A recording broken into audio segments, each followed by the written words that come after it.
Hi everyone and welcome to this lecture. After learning how to set up your ads, in this lecture we are going to discuss how to read your ads results and how to analyze them. If you want to really optimize your business, understanding data is a key element. If you have a good understanding of data, it will be very easy to you to take your business to the next level, and it will also be very easy to know if you are profitable or not. I'm not sure if you have already tried running some ads, but whether you have tried it before or you are going to start now, analyzing Facebook data could look like a real nightmare. Facebook offers too much details, too many numbers, and they all seem weird and tough to you, especially if you don't like numbers and math was never your favorite thing. Well, don't worry, I'm here to hold you back.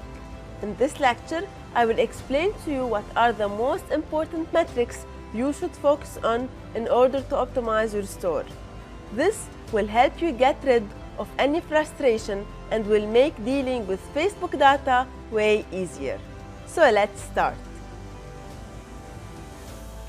Let's begin with the most important metric, the CPP, or the cost per purchase.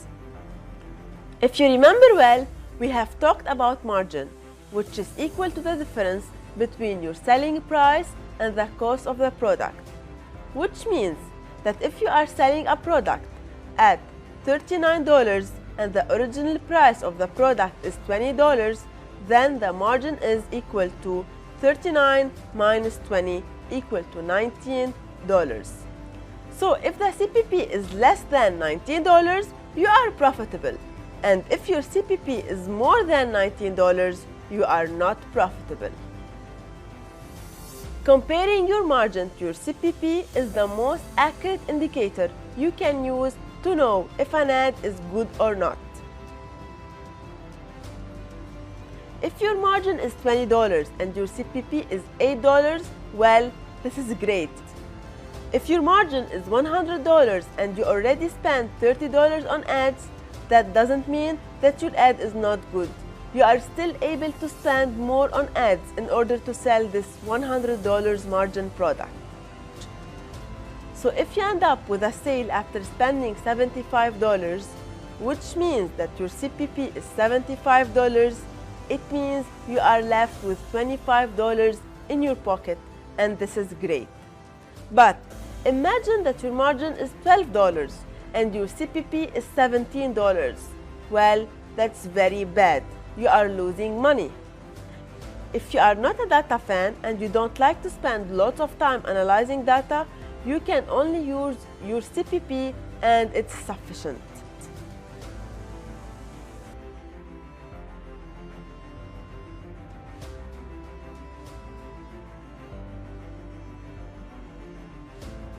But if you want to analyze your business more and if you want to boost it further, you need to look at more metrics, like the CTR, for example, which is equal to link click-through rate.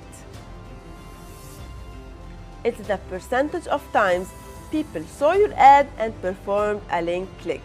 In other words, it's how many clicks you get when 100 persons see your ad. A lot of people ask me, which CTR is good? Well, the question is a little bit complicated because it depends a lot on your niche, on your product, on your ad copy, and on your audience. But as a general rule, a CTR less than 1% is not good.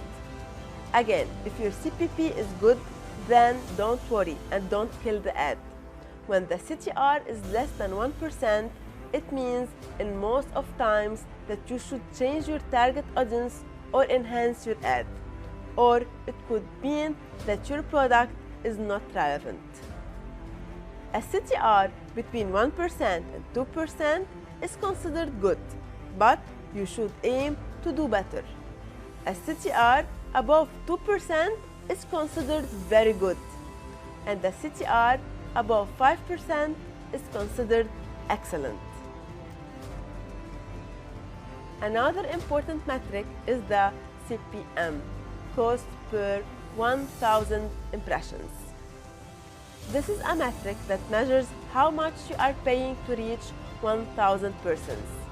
Using this data, you can compare your ad sets.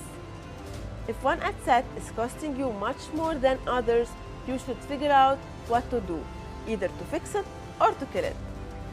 Again, if your CPM is big, but your CPP is good, don't kill your ad. You should expect a higher CPM in the fourth quarter, especially in North America and Europe, because as you all know, at this time of the year, there are a lot of occasions where people buy products to gift them. Another important metric to consider is the ROAS, which stands for Return on Ad Spend, which is equal to the total sales divided by total ad spend. Let's see an example. If you spend $1,200 to advertise for a certain product and the sales were $3,600, then your ROAS is equal to 3,600 divided by 1,200, which is equal to 3. Which means that every time you spend $1 on Facebook ads, you generated $3 on sales. But the ROAS is not sufficient to measure your success because this formula doesn't take into account the cost of your products. So, imagine that the products cost you $2,500.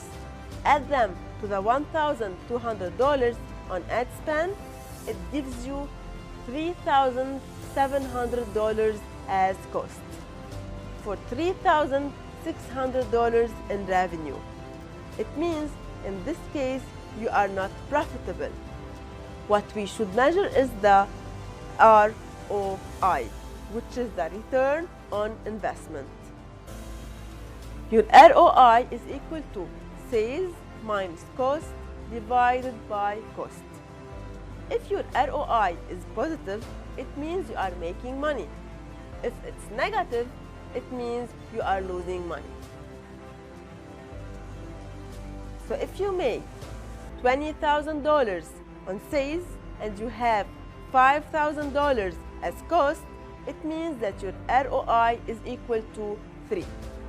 It means that for every $1 spent, you made $3 profit.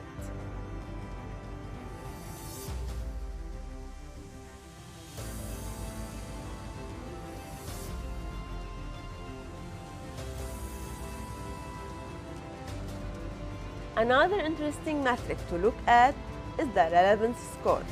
This metric measures how relevant your ad is for your audience. The more your relevance score is high, the less CPM you have. So you should always aim for a relevance score higher than 6.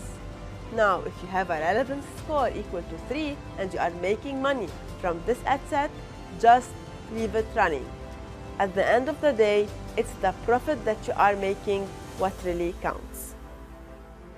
Now let me show you how to keep track of these metrics on your Facebook business account.